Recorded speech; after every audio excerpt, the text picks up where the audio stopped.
എന്താണ് വിശദാംശങ്ങൾ?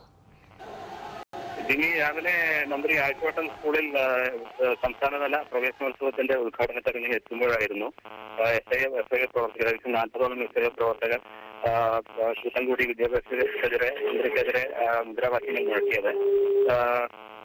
മലബാറിന്റെ പിന്നോക്കാവസ്ഥ, വിദ്യാഭ്യാസ മേഖലയിലുള്ള അവഗണന അവസാനിപ്പിക്കുക, സർക്കാർ കോളേജുകളുടെയും പ്ലസ് ടു സീറ്റുകളുടെയും വർധനവ്, ഇത്രയും കാര്യങ്ങളാണ് ആവശ്യപ്പെട്ടുകൊണ്ടാണ് ഇവർ പ്രകടനം നടത്തിയിരുന്നത്. ഈ പ്രവർത്തകർ 34ഓളം പോലീസ് ഇവരെ ബലം പ്രയോഗിച്ച് നീക്കി 34ഓളം പ്രവർത്തകരെ പോലീസ് അറസ്റ്റ് ചെയ്തിട്ടുണ്ട്.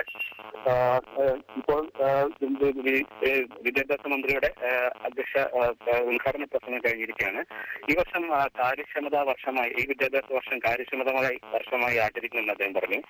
ഓരോ വിദ്യാർത്ഥിയും തന്റെ സ്കൂളിനെ കാര്യക്ഷമതയുടെയും ഉത്സാഹത്തിന്റെയും പ്രതീകമായി മാറ്റാനുള്ള പദ്ധതികൾ ഈ വർഷം ആവിഷ്കരിക്കുമെന്നും, അതുപോലെ ഇനിയുള്ള എല്ലാ വർഷവും അതായത് തിരുവനന്തപുരത്തിന് പുറത്ത് വെച്ച്, ഇത്തവണ കോഴിക്കോട് വെച്ച് നടത്തിയതുപോലെ തിരുവനന്തപുരത്തിന് പുറത്ത് വെച്ച് മറ്റ് ജില്ലകളിൽ വെച്ചായിരിക്കും